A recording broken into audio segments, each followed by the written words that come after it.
प्यारे बच्चों, मैं आमोदिनी डीवी शर्मा यूट्यूब चैनल से डॉक्टर विजय मल्लभ शर्मा आप सभी का स्वागत करता हूं। भवतां भवती नाम च स्वागतम व्याहरामि। मैं एक बार फिर से आपके सामने कक्षा 7 की संस्कृत पुस्तक आमोदिनी के आखिरी के जो कारक वाला प्रकरण है उसको लेकर आपके सामने उपस्थित हुआ हूं। मैंने आपको ये बताया पहले भी कि हम आम तौर पे हम पहले से 15वें तक के जो पाठ हुए हैं उनको हम जो पढ़ाने वाले वैसे पाठ होते हैं जिनमें प्रश्न और उत्तर दोनों होते हैं, उनमें हम क और ख भाग में उनको बांट दिया करते हैं।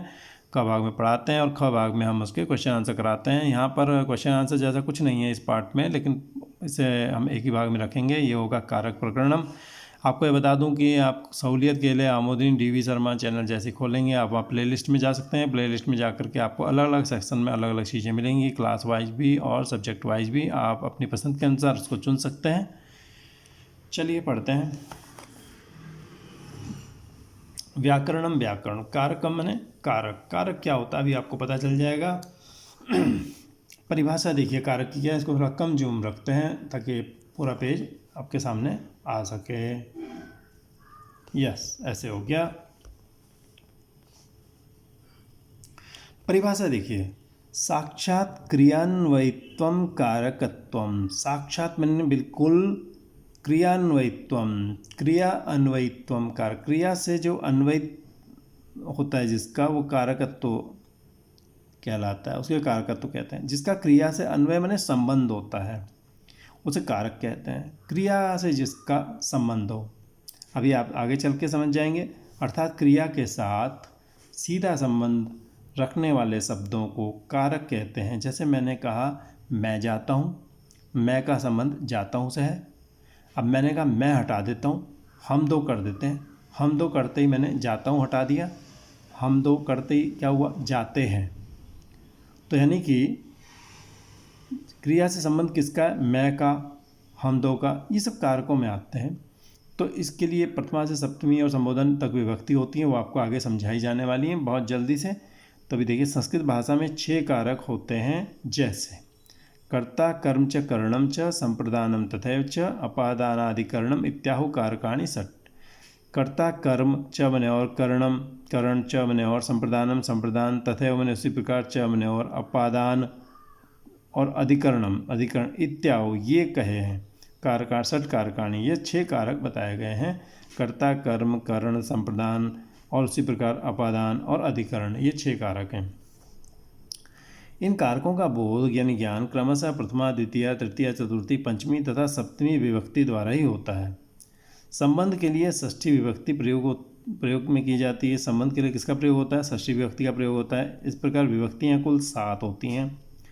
संबोधन को प्रथमा विभक्ति का ही एक भेद होने के कारण कारक नहीं माना जाता है। संबोधन को कारक, संबंध को कारक, संबोधन जो है प्रथमा विभक्ति जैसा ही होता है। तो जैसे 8वीं विभक्ति में होता है कि राम रामो रामा, अगर प्रथमा में राम रामो रामा बनता है तो वहाँ भी हे राम हे रामो हे रामा जैसा ही बनता है। तो वो माना जाता है कि ये हम किसी को बुलाते हैं संबोधन में। जैसे हमने किसी को बुलाया अरे राम या अरे महेश इधर आना, तो महेश मैंने वो जैसा प्रथमा विभक्ति का रूप है वैसे ही उसमें चलता है, इसलिए उसको एक ही माना जाता है। और षष्ठी विभक्ति को भी वाला जो होता है उसको भी हम कारक में गिनते नहीं हैं, जिसका काके की होता है। क्योंकि काके की में जैसे हमने कहा भाई महेश आता है तो यहाँ महेश का भाई आता है, तो महेश का भाई, तो यहाँ पे संबंध है तो भाई आ रहा है, कोई महेश तो आ नहीं रहा है, तो इसलिए इसको भी कारक के रूप में नहीं गिना गया है। मुख्य रूप से 6 कारक माने गए हैं। ये आप डीपली आगे चल के समझेंगे कि ऐसा क्यों होता है। विभक्ति एवं कारकों का परस्पर घनिष्ठ संबंध होता है। विभक्ति और कारक का, जो कारक होगा उसी के अनुसार विभक्ति लगती है। आगे आपको समझ में आ जाएगा जल्दी। इसे नीचे दी गई तालिका द्वारा समझा जा सकता है। अब देखिए हम समझते हैं इसको। देखिए प्रथमा से लेकर के संबोधन तक दिया हुआ है, ठीक है। मैंने बताया था प्रमुख रूप से 6 कारक होते हैं, लेकिन गिनाते हैं हम 8 हैं, ठीक है। प्रथमा विभक्ति में कौन सा कारक होता है, कर्ता, उसका चिन्ह क्या होता है, ने। द्वितीय विभक्ति में कर्म कारक होता है, इसका चिन्ह को होता है। तृतीया में करण कारक होता है, इसका चिन्ह से या के द्वारा या के साथ होता है। चतुर्थी का संप्रदान, के लिए को। पंचमी का अपादान, से अलग होने के अर्थ में। षष्ठी का संबंध, का की के रा री रे, जैसे दूसरा दूसरी दूसरे वगैरह वगैरह। सप्तमी या मेरा मेरी मेरे, सॉरी मेरा मेरी मेरे हमारे वगैरह और का की के, ये सब षष्ठी में आते हैं। सप्तमी में देखिए अधिकरण है में, पे, पर, ऊपर। वो संबोधन में हे, संबोधन में क्या होता है कि हे, भो, अरे, किसी को बुलाना हो तो वहाँ पर ही कारक हुआ करते हैं। ठीक है, असल में होता क्या है कि जब मान लीजिए हमारे सामने कोई वाक्य आया, महेश ने खाना खाया। अब महेश ने, अब शब्द रूप में तो 7 विभक्तियों के 21 रूप होते हैं और 3 संबोधन के भी 24। अब हम कौन सा लगाएं? महेश ने खाना खाया, महेश ने, तो ये इसलिए है चिन्ह। हमने देखा ने, खट से हमें पता चल गया कि तो कर्ता कारक है। खट से हमें पता चलेगा कि तो प्रथमा विभक्ति है। हमें पता चलेगा कि महेश तो एक है, तो महेश का जो रूप चलेंगे उसमें प्रथमा विभक्ति के तीनों रूपों में से पहले वचन का रूप, क्योंकि एक वचन में एक ही लगेगा। एक व्यक्ति हुआ तो उसके लिए एक वचन का प्रयोग होता है। महेश और सुरेश होते तो 2 वचन का प्रयोग होता। महेश, सुरेश और रहीम होते तो 3 वचन का, नहीं 2 से ज़्यादा जो भी बहुवचन होता है उसका प्रयोग होता है। ऐसे ही हमको चिन्ह देखना पड़ता है। आप कहेंगे महेश जाता है, इसमें तो कुछ दिखाई नहीं दे रहा, तो कई बार चिन्ह जो है छुप जाता है। इसमें कई बार हम क्रिया बदल करके देखते हैं। महेश खाता है, यूँ देखो यहाँ पर भी दिखाई नहीं दे रहा है, लेकिन इसको हम भूतकाल में बदलेंगे। महेश ने खाना खाया, जैसे हमने भूतकाल में बदला तो ने सामने आ गया। कई जगह आज भी ये बोलते हैं महेश ने खाना खाता है, रमेश ने जाता है, कई जगह, तो वहाँ वो कारक को बोल देते हैं। हमारे यहाँ कारक को कई जगह छुपा दिया जाता है, विशेष रूप से ने वाले को। मान लिया किसी शब्द में को है तो उसमें द्वितीय विभक्ति लगेगी, कर्म कारक होगा, तो उसी शब्द का द्वितीय विभक्ति का रूप चलेगा। अगर वो एक है तो एक वचन वाला, 2 है तो द्विवचन वाला, और 2 से ज़्यादा है तो बहुवचन वाला। यहाँ से है देखिए, और यहाँ भी से है। ये जोड़ने वाला से होता है, ये अलग करने वाला से होता है। जोड़ने वाला से, महेश कुल्हाड़ी से पेड़ काटता है। कुल्हाड़ी और पेड़ आपस में जुड़ रहे हैं तभी पेड़ कटेगा। कुल्हाड़ी से पेड़, कुल्हाड़ी पेड़ से चिपकेगी, पेड़ कट जाएगा, नहीं चिपकती तो ना कटता। अलग करने वाला, पेड़ से पत्ता गिरता है। पेड़ से पत्ता गिरने में क्या हो रहा है? पेड़ और पत्ता क्या हो रहे हैं? अलग हो रहे हैं। तो ये पंचमी वाला से होता है। ठीक है, के लिए आप जानते हैं को ये 2 बार इसलिए लगाया है कि वह अपनी माँ के लिए साड़ी लाता है। वो अपनी माँ को साड़ी लाता है। कुछ लोग के लिए को के रूप में यूज़ करते हैं। वो अपनी माँ को साड़ी लाया, ऐसे लोग यूज़ करते हैं, तो ये होता के लिए है। ठीक है, बाकी आपने देखा है का की के, ऐसे मे पे पर, ऊपर, हे अरे हो, अरे महेश इधर आना, अरे सुरेश, अरे सलीम इधर आना। ठीक है, चलिए आगे देखते हैं। कर्ता कारक। कर्ता कारक क्या होता है? स्वतंत्र कर्ता, स्वतंत्र होता है कर्ता। कर्ता काम करने के लिए स्वतंत्र होता है। जैसे मैं खाता हूँ, मैं करता है, कर्ता माने करने वाला, अर्थात किसी भी क्रिया को स्वतंत्रता पूर्वक करने वाले को कर्ता कारक कहते हैं। जैसे राम ग्रामम गच्छति, राम गांव जाता है। इस वाक्य में जाने की जो क्रिया है वो जो है उसमें राम क्या है? स्वतंत्र है, अतः राम क्या है? कर्ता कारक है। वाक्य में कर्ता मुख्य होने पर प्रथमा और गौण होने पर तृतीया विभक्ति होती है। यथा रामः ग्रामं गच्छति, राम गांव जाता है। रामेण ग्राम गम्यते, राम के द्वारा गांव जाया जाता है। ये मामला एक्टिव पैसिव का है, कर्तृवाच्य कर्मवाच्य का, जो आपको डीपली पढ़ाया जाएगा। अभी आप इतना समझ लीजिए कि राम गांव को जाता है, यहाँ पे राम करता है और यहाँ पर भी राम करता है। थोड़ा कर्म कारक समझ लीजिए।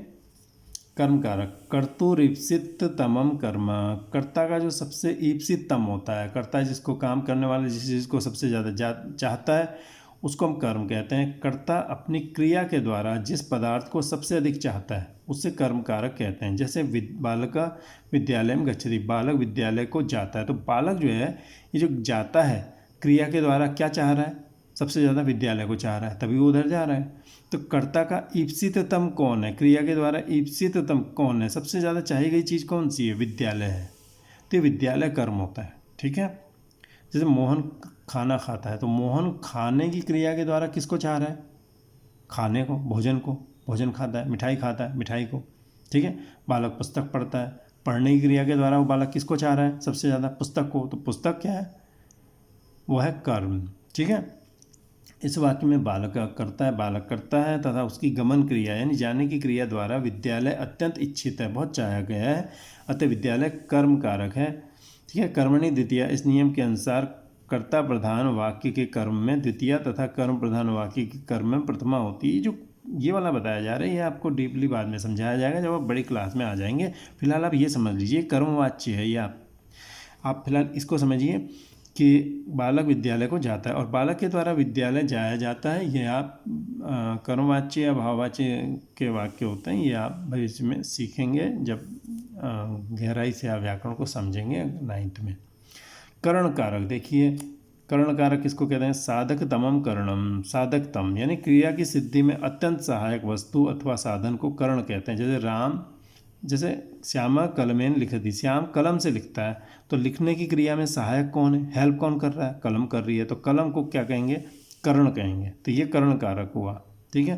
क्रिया की सिद्धि में अत्यंत सहायक वस्तु कौन हुई? कलम हुई। ठीक है।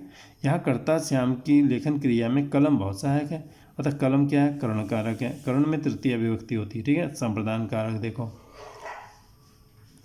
कर्मणा यम अभिप्रैति स संप्रदान, कर्मणा अपने काम से यम अभिप्रैति जिसको खुश करता है, जिसको चाहता है वह संप्रदान होता है। कर्ता अपनी दान क्रिया द्वारा जिसको संतुष्ट करता है उसे संप्रदान कारक कहते हैं। जैसे देवदत्त भिक्षुकाय भिक्षाम ददाति, देवदत्त जो है भिक्षुकाय भिक्षुक के लिए भिक्षाम ददाति भिक्षा देता है, तो भिक्षाम ददाति भिक्षा तो हो गई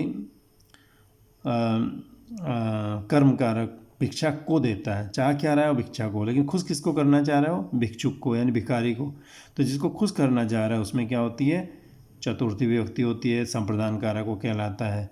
यहाँ कर्ता देवदत्त जो है अपनी दान की क्रिया के द्वारा, दान के काम के द्वारा भिक्षुक को, भिखारी को खुश करना चाहता है, संतुष्ट करना चाहता है, तब भिक्षुक पद पर क्या है? संप्रदान कारक है। संप्रदान में चतुर्थी, संप्रदान में चतुर्थी विभक्ति होती है। आइए अपादान में देखते हैं। अपादान कारक क्या है?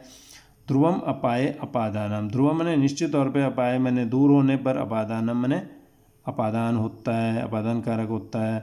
जिस वस्तु से किसी का पृथक होना पाया जाता है, अलग हो जाती है कोई वस्तु किसी से, तो उसे अपादान कारक कहते हैं। यथा जैसे वृक्षात फलम पतति, वृक्ष से फल गिरता है, तो यहाँ वृक्ष से फल क्या हो रहा है? अलग हो रहा है, तो ये अपादान कारक होगा। किसमें? जिससे चीज़ अलग होती है, तो वृक्ष से अलग हो रही है ना, तो वृक्ष में अपादान कारक। अपादान कारक का मतलब क्या हुआ? पंचमी विभक्ति। पंचमी विभक्ति का मतलब क्या हुआ? उसमें 3 रूप होते हैं। अब वृक्ष अगर एक है तो एक वचन, 2 होते हैं तो द्विवचन, और 2 से ज़्यादा होते हैं तो वृक्ष का बहुवचन का रूप लगता है। ठीक है। यहाँ वृक्ष से फल पृथक हो रहा है, अलग हो रहा है, अतः वृक्ष क्या है? अपादान कारक है। अपादान है पंचमी सूत्र के अनुसार, अपादान में पंचमी विभक्ति होती है। ठीक है। अधिकरण कारक देखिए, इसलिए इसने संबंध नहीं दिखाया, सीधे अधिकरण को समझाया। आधार अधिकरणम, आधार यानी जिस पे कोई चीज़ टिकी होती है वो अधिकरण होता है। जिस वस्तु अथवा स्थान पर कार्य किया जाता है उसे अधिकरण कारक कहते हैं। ठीक है। जिस जगह पर, जैसे विद्यालय छात्रा पठन्ति, विद्यालय में छात्र पढ़ते हैं, तो छात्र कहाँ टिके हुए हैं? आधार क्या है उनका? विद्यालय है। ठीक है। तो विद्यालय में छात्र पढ़ते हैं। जैसे मेज पर पुस्तक है, मेज पर पुस्तक किस पे टिकी हुई है? मेज पर, तो मेज क्या होगा? अधिकरण होगा। और अधिकरण में क्या होती है? सप्तमी विभक्ति होती है। यहाँ कर्ता छात्रों की पठन क्रिया का आधार, छात्रों की पठन क्रिया का जो आधार है विद्यालय, यानी वो अधिकरण कारक है। ठीक है। और अधिकरण है सप्तमी, अधिकरण में क्या होती है? सप्तमी होती है। अधिकरण कारक में सप्तमी विभक्ति होती है। ठीक है। अभ्यास देखिए, उपरोक्त नियमों के आधार पर निम्न वाक्यों को शुद्ध कीजिए। अब इन वाक्यों को शुद्ध करना है हमको। बालकः भोजन करोति, यहाँ पे क्या आ जाएगा? भोजन की जगह क्या होगा? भोजनम। बाकी दोनों शब्द ऐसे ही रहेंगे, बालकः भोजनम करोति। रामा कलम लिखती, राम कलम से लिखता है, तो रामा कलमेन, बाकी दोनों ऐसे ही लिख देंगे आप, यहाँ पे लिख देंगे दोनों शब्द। ठीक है। और कलमेन कर देंगे कलम। तो राजा भिक्षुक को धन देता है, तो यहाँ पे, यहाँ उदाहरण में आया भी था भिक्षुक आया, खुश किसको करता है? भिक्षुक को, तो भिक्षुक आया, बाकी शब्द यहीं लिख देंगे, भिक्षुक की जगह भिक्षुक आया। मोहना ग्राम विद्यालयम गच्छति, मोहन गांव से विद्यालय जाता है, तो ग्राम की जगह क्या आ जाएगा? ग्रामात। तो बाकी शब्द ऐसे ही रख देंगे अपनी अपनी जगह पे। स आसंद उपविशति, वो आसंद में बैठता है। ठीक है। आसंदे, वो आसंद पर बैठता है, आसंदे बैठ तिष्ठति। रामा दशरथ पुत्र से, राम दशरथ का पुत्र है, दशरथ में लिखेंगे दशरथस्य, दशरथ का पुत्र है। ठीक है। चलिए अब देखते हैं उपपद विभक्ति किसको कहते हैं। संस्कृत भाषा में कुछ अव्यय और पद ऐसे हैं जिनके योग में विभक्ति विशेष का प्रयोग होता है। ठीक है, कुछ पद और शब्द ऐसे होते हैं जिनमें अलग से नियम चलते हैं। ठीक है, उन्हें उपपद कहते हैं। उपपद जैसे होता है ना, मजिस्ट्रेट होता है, डिप्टी मजिस्ट्रेट, या जो है एक कमिश्नर, एक डिप्टी कमिश्नर, ऐसे ही एक कुछ पद होते हैं, कुछ उपपद होते हैं। उपपद उभयतः माने दोनों ओर, द्वितीय विभक्ति लगती है। अब जैसे नदीम उभयतः वृक्षा सन्ति, नदी के दोनों ओर वृक्ष हैं। अब नदी के जो चिन्ह है वो संबंध का है, और संबंध में षष्ठी विभक्ति लगती है, तो नदी का षष्ठी विभक्ति का रूप यहाँ लगना चाहिए था, लेकिन यहाँ न लगा नहीं, क्योंकि सामने उभयता शब्द पड़ जाए तो ये नियम चेंज हो जाता है। कुछ शब्दों में लागू होता है, बहुत कम शब्दों में। तो उभयता कहीं सामने आ जाए तो जिसके दोनों ओर होगा उसमें द्वितीय विभक्ति हो जाती है। ये इसलिए समझाए गए हैं कुछ खास शब्द। तो उभयता जो उपपद विभक्ति है इसमें द्वितीय होती है, नदी के दोनों ओर। नदीम तो नदी का एक वचन बन जाएगा द्वितीय का, नदीम उभयता वृक्षा सन्ति, नदी के दोनों ओर वृक्ष हैं। ये गलत नहीं है, बिल्कुल सही है, क्योंकि लोग ऐसा ही बोला करते थे। ठीक है, ऐसा प्रयोग था। परिता मैंने चारों ओर, द्वितीय यहाँ पे भी द्वितीय हो जाती है। विद्यालय के चारों ओर प्राचीनम अस्ति, विद्यालयस्य हो सकता था लेकिन हुआ नहीं, क्योंकि परिता के योग में द्वितीय ही होगी, द्वितीय का एक वचन। सर्वदा सभी ओर द्वितीय, ग्रामम सर्वदा गांव के सभी ओर खेत हैं, तो ग्रामम द्वितीय हो गई। षष्ठी हो सकती थी लेकिन होगी नहीं, क्योंकि नियम नहीं है। प्रति मैंने की ओर द्वितीय, छात्र विद्यालय प्रति, विद्यालय की तरफ, की विद्यालय से हो सकता था, नहीं होगा, विद्यालय प्रति गच्छति। निकषा मैंने समीप में, द्वितीय, विद्यालय निकषा, विद्यालय के पास, के हो सकता था, से हो सकता था, नहीं होगा, द्वितीय होगी। दिक् मैंने निंदा, द्वितीय होगी। मूर्ख को धिक्कार, मूर्ख के लिए धिक्कार, तो चतुर्थी हो सकता था लेकिन को होगा। सह मैंने साथ, सहित, तृतीय होगी। बालिका बालक के साथ खेलती है, के साथ, षष्ठी हो सकती थी, बालकस्य, लेकिन सह जहाँ पड़ेगा वहाँ क्या होगा, तृतीय होगी। धिक के साथ द्वितीय होगी। तो बालक के साथ है, किसके साथ है, बालक के, तो बालक में क्या होगी, तृतीय होगी। एक होगा तो एक वचन, दो होगा तो द्विवचन, दो से ज़्यादा होंगे तो बहुवचन। बिना, अतिरिक्त, तृतीया पंचमी द्वितीया, बिना जो शब्द होता है उसका अर्थ अतिरिक्त होता है, और ये शब्द जिसके साथ लगता है उसमें आप तीन विभक्तियों के रूप चला सकते हैं, तृतीया भी लिख सकते हैं, पंचमी भी और द्वितीया भी। जैसे ज्ञान के बिना जीवन बेकार है, ज्ञान के बिना जीवन बेकार है, तो यहाँ आप चाहे तो ज्ञानेन लिख दो, तृतीय का एक वचन। यहाँ आप चाहे तो ज्ञानात लिख दो, तृतीय का एक, पंचमी का एक वचन। यहाँ आप चाहे तो द्वितीय लिख दो, ज्ञानम। षष्ठी नहीं लिखेंगे ज्ञान के बिना, क्योंकि लोग ऐसा बोला ही नहीं करते थे। ठीक है, ज्ञानात, ज्ञानेन, ज्ञानात, ज्ञानम बिना, तो षष्ठी नहीं लगेगी, और तृतीय पंचमी सब और द्वितीय लग जाएगी। अलम मने बस, पर्याप्त, तृतीय लगेगी। विवाद मत करो, विवाद से बस करो, तो विवादेन अलम, विवाद न करो तो विवाद, अलम बस करो, अलम मने बस करो, तो इसमें तृतीया लगती है, तो जहाँ पे भी अलम होगा। अलम मने समर्थ, जो समर्थ हो, तो चतुर्थी रहेगी। मल्ल योद्धा जो है, कुश्ती वाला जो मल्ल होता है, जो कुश्ती करते हैं, वो मल्ल के लिए अलम मने पर्याप्त। पहलवान, पहलवान के लिए काफ़ी होता है। ठीक है, तो पहलवान के लिए समर्थ होता है, पहलवान से निपट सकता है, तो यहाँ पे अलम के साथ क्या लगेगी, चतुर्थी। नमा, नमस्कार, चतुर्थी। गुरु को प्रणाम, लेकिन आएगा क्या, गुरु के लिए प्रणाम, चतुर्थी है यहाँ पे। भाई मैंने बाहर, पंचमी। बाहर बालक खेलते हैं, विद्यालय से बाहर, विद्यालय के बाहर बालक खेलते हैं, लेकिन यहाँ विद्यालयात आएगा, पंचमी। ऊपरी मैंने ऊपर, षष्ठी। वृक्ष के ऊपर, तो यहाँ तो वृक्ष से ही आ गया सीधे। मरकटा क्रीडंती, मरकट बंदर खेलते हैं। अधा नीचे, षष्ठी। वृक्ष से अधा, वृक्ष के नीचे, तो सिंपल है, पथिका तिष्ठति।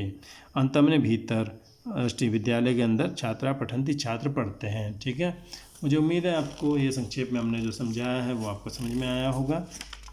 ठीक है, अगले शब्दरूप हैं और वो हम आपको पढ़ाएंगे, समझाएंगे। तब तक के लिए आपसे विदा लेते हैं अगले लेसन के लिए।